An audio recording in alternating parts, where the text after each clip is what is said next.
Hello, everybody. Welcome to Therapy Dog Talk. My name is Sherry. My pups' names are Sunny and Riley, and each week we talk with different therapy dog teams and researchers around the world about the impact that they're making in their area. If you're just getting started or you're not sure where to get started, we have a free guide that you can find at freeguide.therapydogtalk.com. And we also have a community you can join at community.therapydogtalk.com. I'm so excited for today's guest. If you've been around for a long time or binged past episodes, then you may remember Hallie with her dog, Buddy.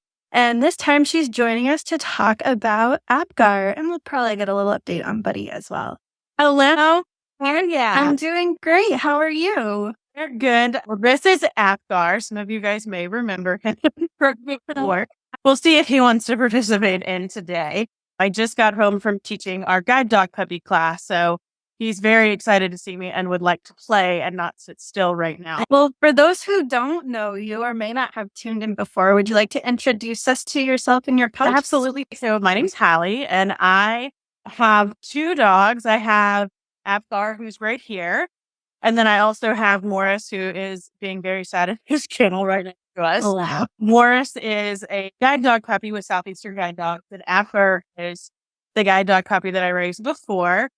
We were on probably a little over a year ago, before Apgar was released, with Buddy, who is a golden retriever that I also raised for Southeastern Guide Dogs that my mom and I jokingly share custody of. Buddy was released from the guide dog program due to separation anxiety during COVID. And because I work in a hospital, he went to my mom's to recover from his neuter and then just kind of settle into pet life while we were figuring out what COVID was going to look like, because he was released 2 weeks into the pandemic. And he decided that living at her house was way more fun than living at my house because she works from home and has another dog there. So then I got Mr. Apgar here to raise. And unfortunately, right at a year ago, it's just been just over a year, Apgar was medically released from Southeastern Guide Dogs. He is a full lab.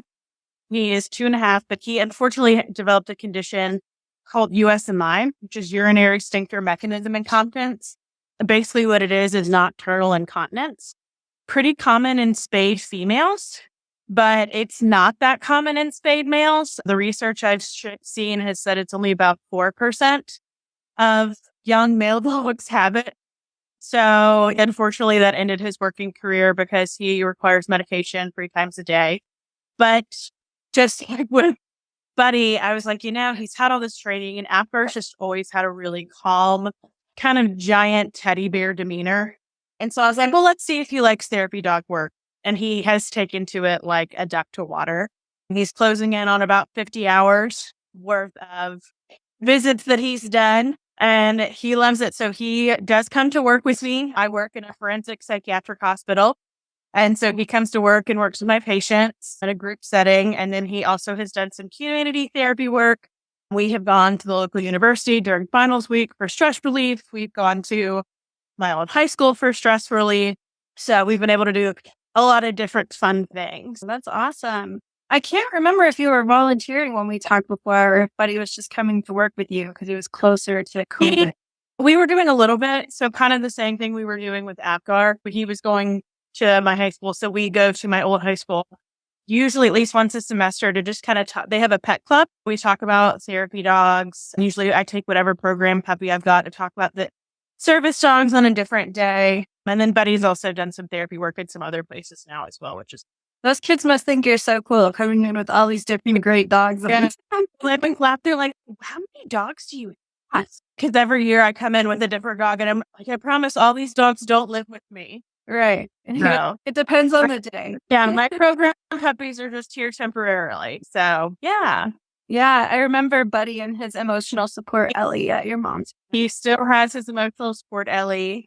He loves his emotional support Ellie. They are still best buds. He very much depends on her to tell him if situations are scary or not. So I love it. Everyone needs emotional support Ellie in this thing. So do Buddy and Apgar take turns coming to work with you? They do. Yeah. Apgar does come a little bit more just because he's always with me. So Tuesdays and Thursdays are when we do our therapy animal program. We also have a rabbit and a guinea pig in the hospital. So typically we do 1 day a week with the dogs, 1 day a week with the little critters.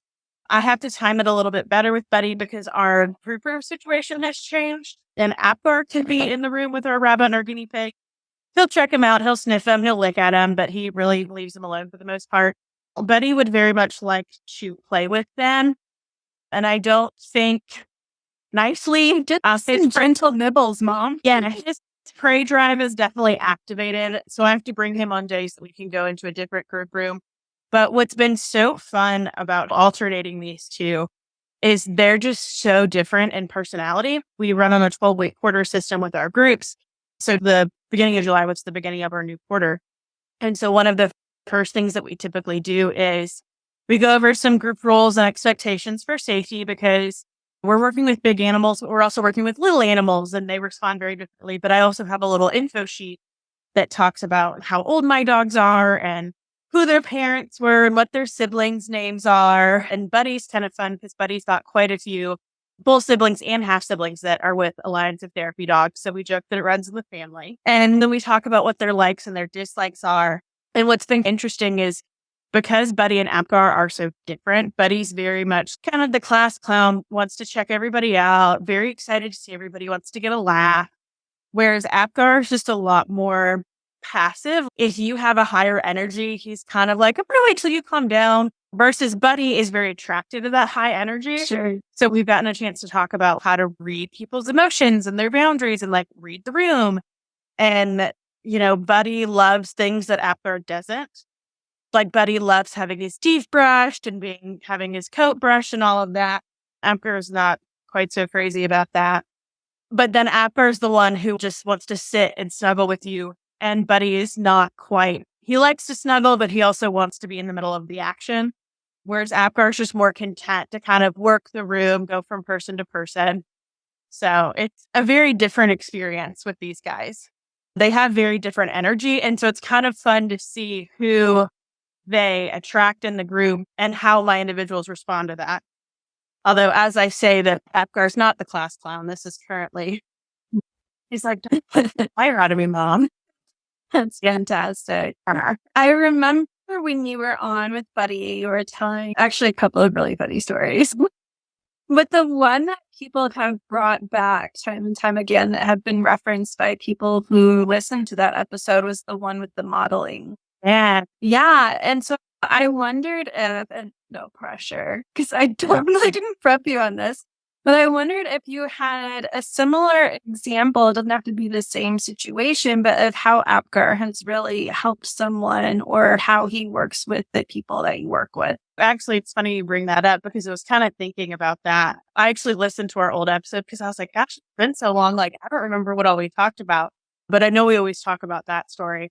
And I think one of the things with Apgar that really sticks out is everybody's person is Buddy's favorite person. He's just a golden. So he thinks everybody is his best friend and he's just so excited for everyone. It's funny because he's got people that he kind of gravitates towards and usually it's people that he knows really well, like my coworker, Brittany, that I do our animal therapy group with. He loves her. I always have to just look at him and I'll go, where's Aunt Brittany? And he freaks out at work, runs to where her office is. But because he's a little more particular, he's kind of got people that he'll go to more than others. And what's funny is it's usually the people that are a lot more withdrawn and introverted, which I never really expected from him because he likes having one-on-one attention. But I would say if Apgar was a human, Apgar would absolutely be a little bit more of an introvert. So he's not typically one to go out and like really push on somebody to try to get them to engage. But he's so funny after group. I'll let him out and he usually just walks right next to me. And he's got his little fan club of people who will be like, oh, there's Apgar. Can I say hi? And he kind of knows who just needs that extra little bit. And instead of being like, okay, I was here for 5 minutes, I'm done, he will just kind of stop and sit with them for a minute. I just think that's really unique with him because, again, he is very much a mommy boy and very much wants to be with me, but he's just so gentle with people. And a lot of people don't expect that because he's just a moose. And I just think that that's been one of the best traits with him. In terms of the modeling, We haven't had quite as much because we're doing a little bit more group stuff, but we've been able to kind of incorporate it in terms of reading his body language and things like that, because Apgar's a lot more, again, if Apgar was a human, he would definitely be an introvert. And so Apgar is a lot more subtle with his body language. And so we've really had to key into like, okay, how can we tell if Apgar likes something or not? How can we tell if this is something that makes him feel uncomfortable? Because Buddy will move away. But Apgar, he's a lot more subtle. So if he doesn't like something, typically the first thing we'll notice about him are his ears. He's just got these huge, ginormous ears. And he's always had huge, ginormous ears since he was a puppy, haven't you? So that's one of the first things I key in with people is pay attention to Apgar's ears. Buddy is going to put his ears back when he's super scared about something, and his ears go forward when he's really into something. Apgar's a little bit different. Apgar puts on what I call the Dobby ears when he's really excited. But when he's kind of like, really like this, his ears get very square and straight. So they've had to learn how to read that with them and then pay attention to that. And, I'll tell them if they're trying to call Apgar and Apgar's not coming over, I'll be like, what does Apgar look like when you call him? Why does he maybe not want to come over near you? Why is he picking to come over by me instead? So, yeah. Buddy's story, I think, is just it's so sweet. And it's one of my favorites, and I tear up every time I tell it. But it's just such a unique story. Mm-hmm. I wish I had like a cool magic moment like that with Apgar yet. We don't, but he's just the beginning of his therapy career. So maybe one day we will. Yeah, no, there's no pressure for him. We don't need him to live up to his brother's standards. He's his own dog. And I just thought about this too, the modeling, because I work in psychiatric care. Medication compliance is one of our big things that we struggle with. Yeah. And because Apgar is he takes Pro-In for his incontinence every day. And then we also recently, per the recommendation of his vet, started him on fish oil. He's on a joint supplement, and then he's on a tartar supplement. He's got a whole pill box with the labels of the dates and the times and all that. And we actually do talk a lot about that and why it's important for him to take that medication and what happens if he doesn't, and how it's not Apgar's fault that his body doesn't work right. We haven't had any major breakthroughs, but I think that knowing like, this dog, takes medicine every day. We'll talk about what happens if he doesn't take his medicine, which for him, it's minor. He just pees himself while he's asleep. It's inconvenient, but not life-threatening, not harmful. But we talk a lot about what does that look like for you if you don't take your medicine every day? What changes do you see in yourself, either physically or psychosocially? Yeah. No, it sounds like that's a really good example for them. And even the stuff you've talked about quite a bit here with just since they get the experience of working with Buddy and Apgar, like how both dogs were trained by you, but they have very different personalities. And very much so. Yeah. What do you think you've learned from bringing both of them to work with you? Oh, gosh. I really have to drop my expectations down. Buddy and I have worked together as a team for so long that at first I was like, I know Apgar can do the therapy dog work. I just don't know if he's going to enjoy it because, again, he's very much attached to me. He kind of wants to be by my side at all times. He's got his people that he likes, but he's not like Buddy where just the whole world is his best friend. Yeah. And so I was like, well, I know he can pass the testing. We'll give it a shot and see. And if he really is not taken to it, we're not going to push it. But at first I was kind of expecting him to be a little bit like Buddy. And Buddy he took to therapy work from day one. He really did. And he was just the most incredible source of joy in therapy that we had because he became a therapy dog in the middle of COVID. Yeah. And so we really were doing a lot of one-to-one work and then slowly went back into groups. And so it was a different experience with Apgar when I first started taking him and putting him in that. Apgar did not need the mind shift that Buddy did. Buddy took a little bit to when I would put his therapy dog vest on him initially, he kind of went into guide dog mode. Yeah. We didn't have that quite as much with Apgar. And I think it's just because he was so used to coming to work in that capacity.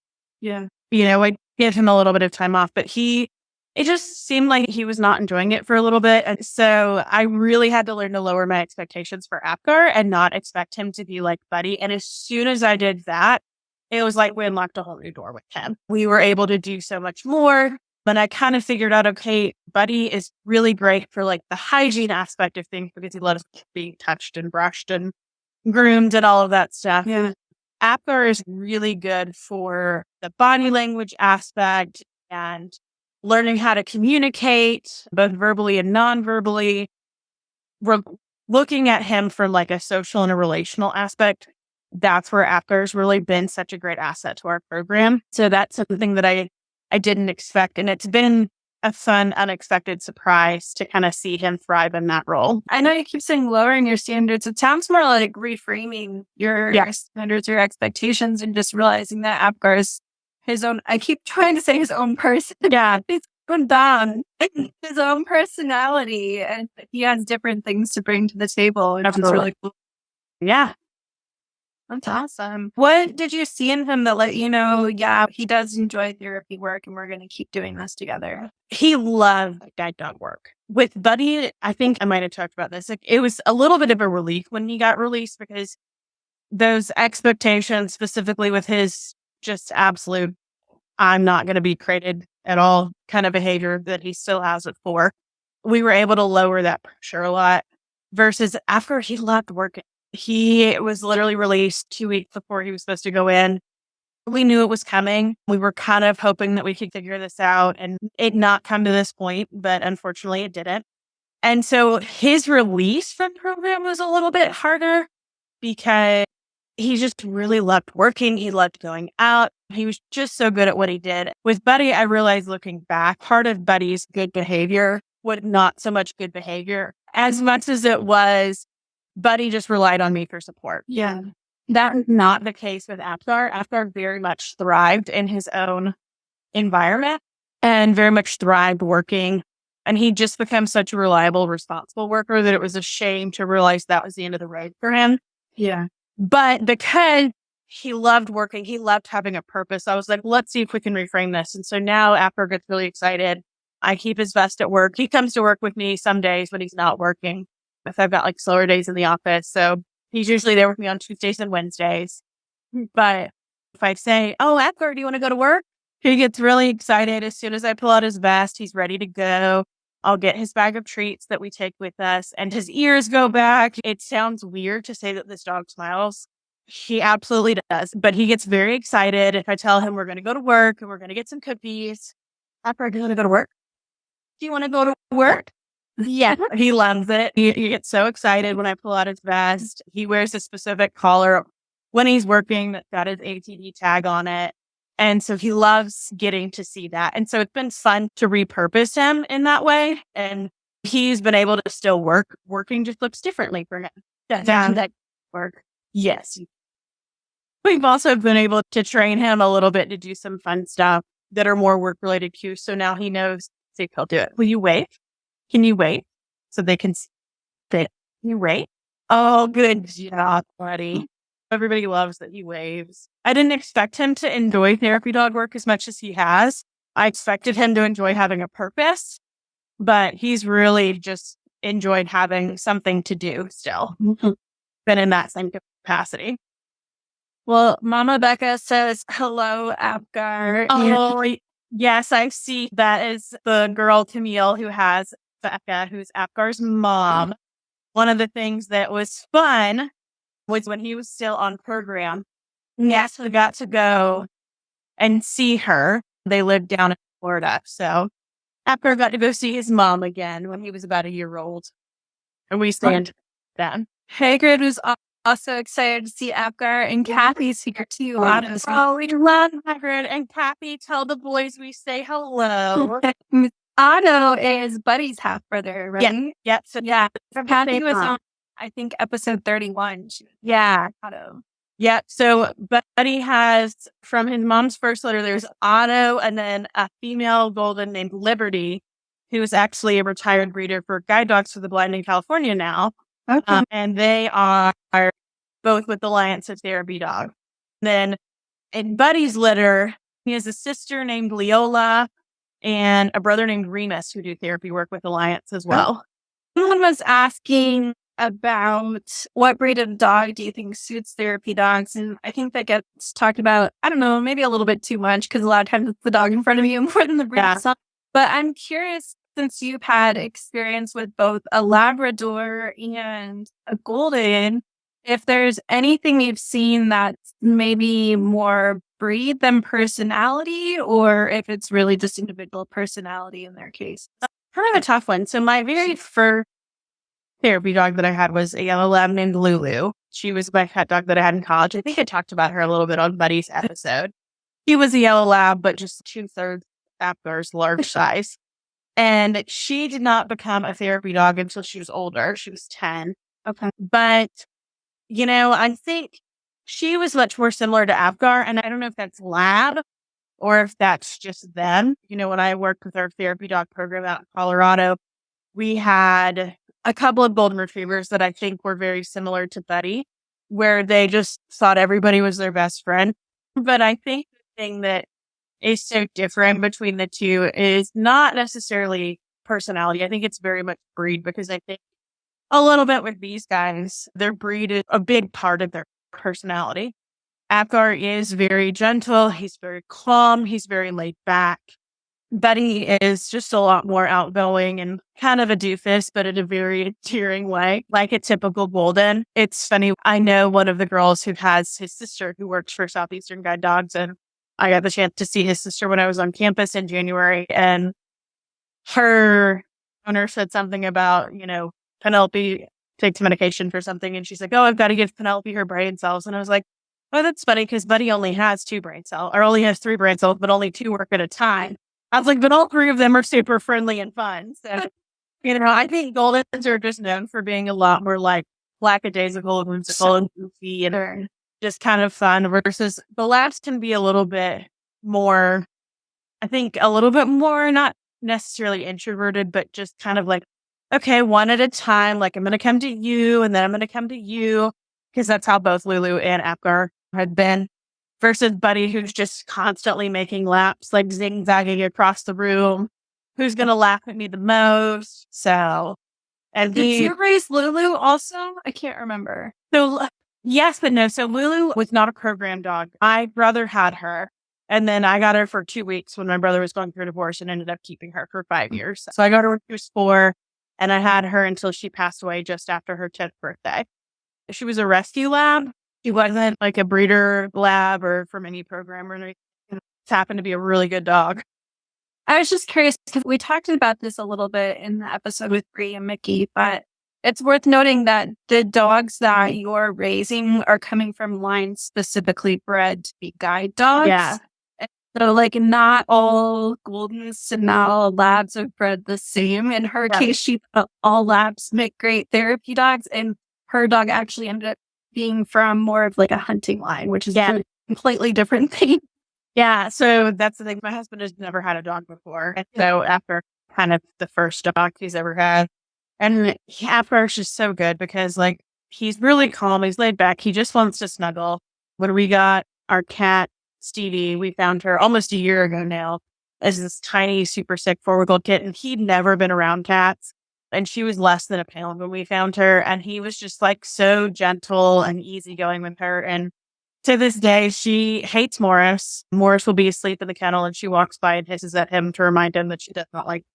But she snuggles up to Apgar. She'll chew on Apgar's ears. She'll bat at Apgar's tags, because he's just really calm. Morris is the total opposite. Morris, I don't think, would enjoy therapy work, and I don't think he would make a good therapy dog. Morris is very high energy, very high drive, also super mouthy. His nickname is Morris the Menace for a good reason. So he, I think, wants a job where he's up and he's moving, and there's a lot of activity and a lot of stimulation. Apgar just kind of wants to be wherever the people are. Yeah. He really just wants to be wherever I am. And I feel like labs, for the most part, most Goldens are really fun and easygoing. Sometimes a little bit oh my gosh, I don't know, but I'm super happy, but I'm scared. Kind of how Buddy is. I feel like labs are very much divided into 2 categories. They're either absolutely chaotic and crazy, from that field hunting line, or they're just so good, so calm, so mellow, perfect children.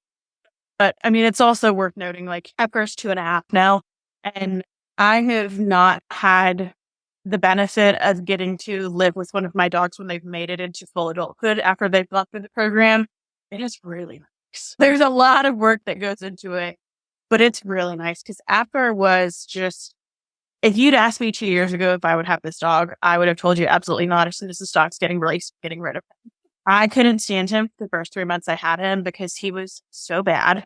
He cried constantly, barked constantly. He could literally be next to me in the kennel and would be barking at me. His record was over 3 hours of nonstop barking.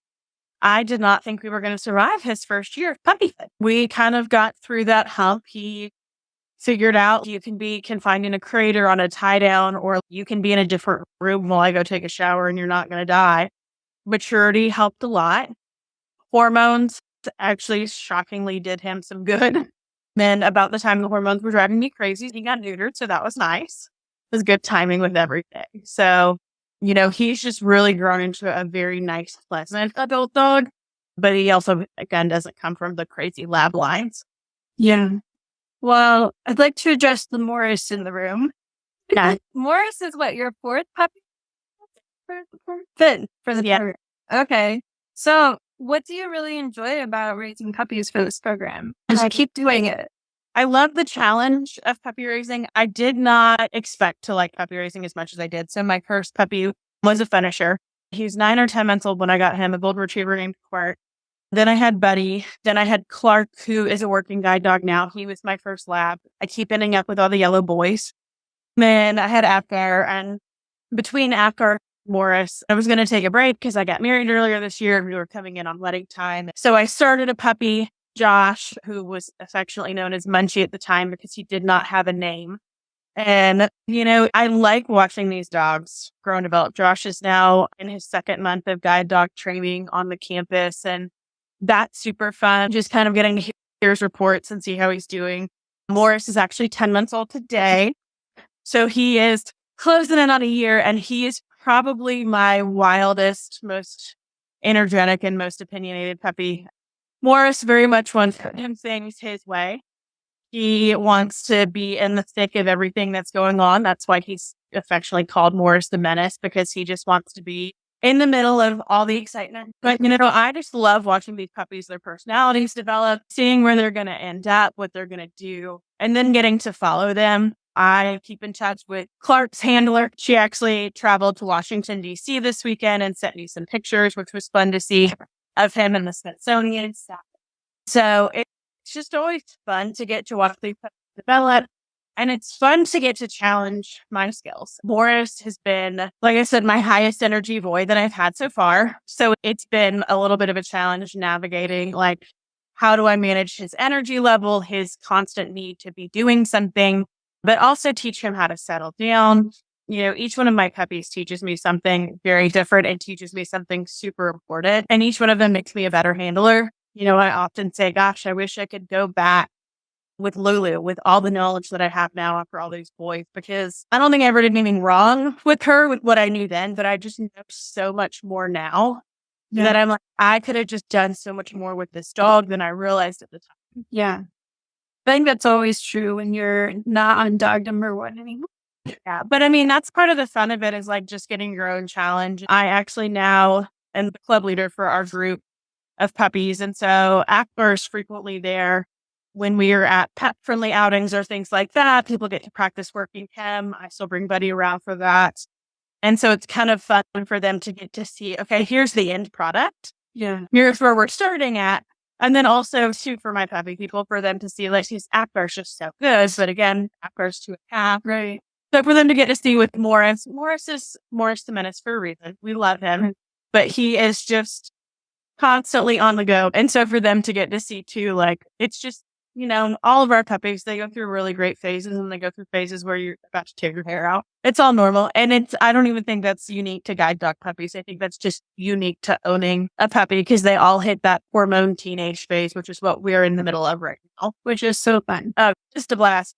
What's so funny is Morris at work, perfect. He has the best manners in the crate, on the tie down. He's so good with people coming in and out of my office. But he knows he's working even if he's not in code. Yeah. When we're at home, he knows, like, I'm just a regular dog here. I get to enjoy playing with all the pet dog bones.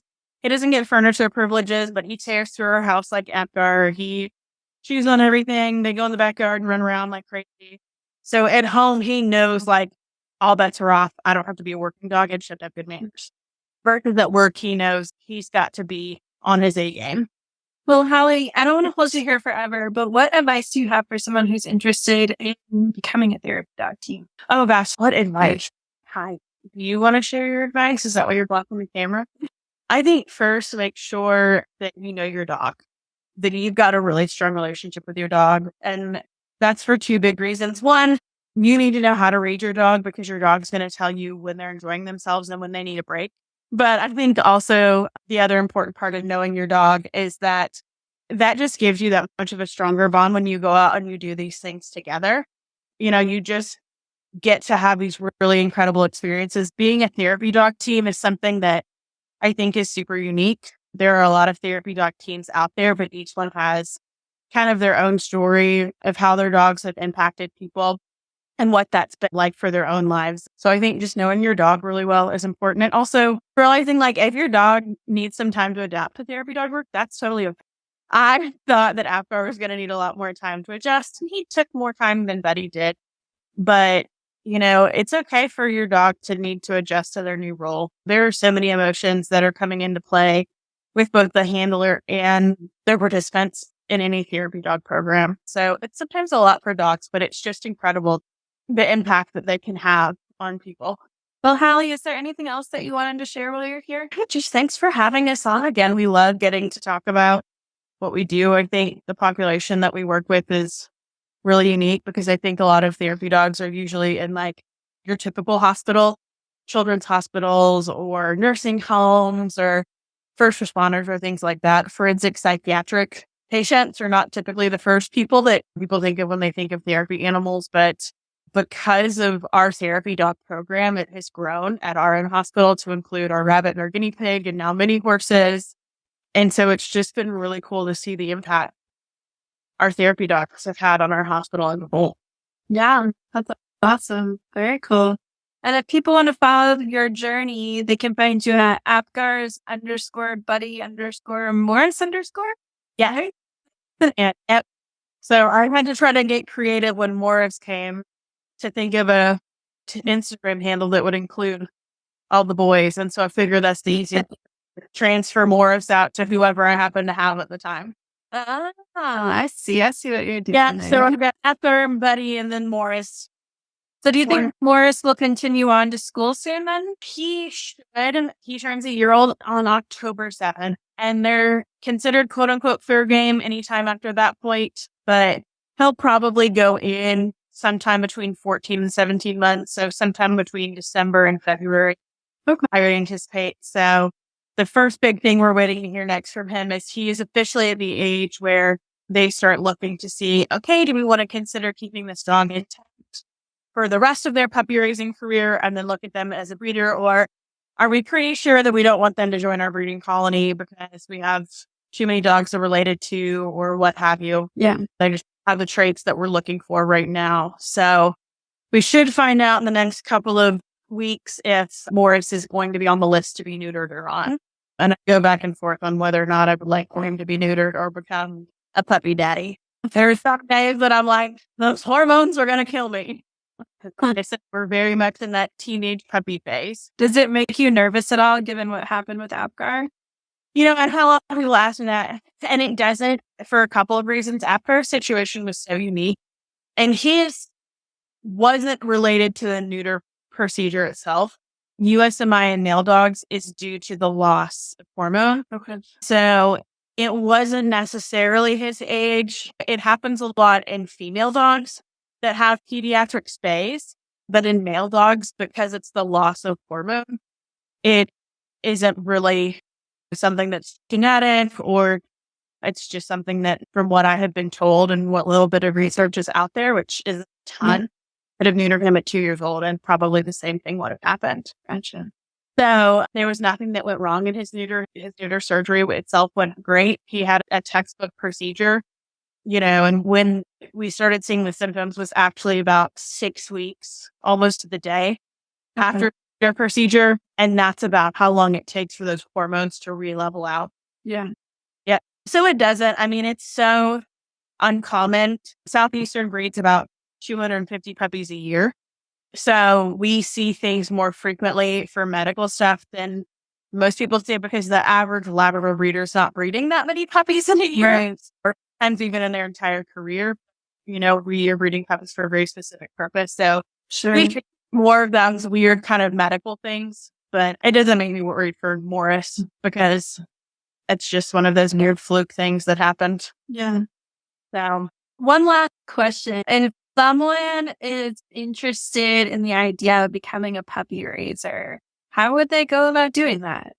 well, I, of course, have to shout out my own program that I was Southeastern Guide Dogs because we have puppy raisers literally all over the country. We have a remote raiser program that's actually bigger than any of our localized groups. So you can be anywhere in the United States and raise a puppy if you're willing to do the work. So for us, for Southeastern, I would recommend going to guidedogs.org, DOGS.org, and go into the Get Involved tab because we have the opportunity to do what we call Choose Your Adventure with puppy raising. You can raise for 3, 6, or 12 months, which is really fun because if you're kind of trying to see, oh, is this for me? There's a lot of flexible raising options for you. But if you're just trying to see if you want to get into it, there is actually an organization that we do a lot of work with called Possible Inc. Their website, I think, is possibleinc.org or possibleinc.com. And on there, they have a puppy raising page and they have all of the organizations that they specifically work with, which is not an exhaustive list, but it talks about different puppy raising organizations in terms of what breeds do they use? What are they training these dogs for? Are there any stipulations? So some groups want you to be more local to their campus, some don't. What do they pay for? So Southeastern specifically, they pay for everything except for food. And food is coming, which is really exciting for puppy raisers. So soon puppy raising will no longer be an out-of-pocket cost with the exception of traveling to turn your puppy back in. Some places, they do different training techniques. The advanced training is a little different. So that's a really great resource if people want to look at something that's more local to them and they're not necessarily situated in the Southeastern US for Southeastern Guide Dogs. But yeah, I would say go check that out. You don't have to be an experienced dog handler or a dog trainer. I certainly was not. Everybody starts with their first puppy somewhere. And if your puppy doesn't make it for whatever reason, I can't even tell you how many dogs we have from Southeastern that have been career changed or they're retired breeders or retired guide and service dogs even that now do therapy work. So it's a pretty cool organization and puppy raisers, regardless of what organization you're with, we all are here for the same purpose and we love getting to add new people to our circle. And also they can always message me too if they have questions about it. But Of course. Well, thank you so much, Hallie. I really appreciate you taking the time to share your story. Bye. You got to turn this way, buddy. I know you have no idea what camera is. Can you wave bye? Can you wave? Wave bye. Oh, good. Yeah. Awesome. All right. Well, tell Buddy we said hi to him. We will. Thanks, Gary. Thank you. Take care. Bye. Bye.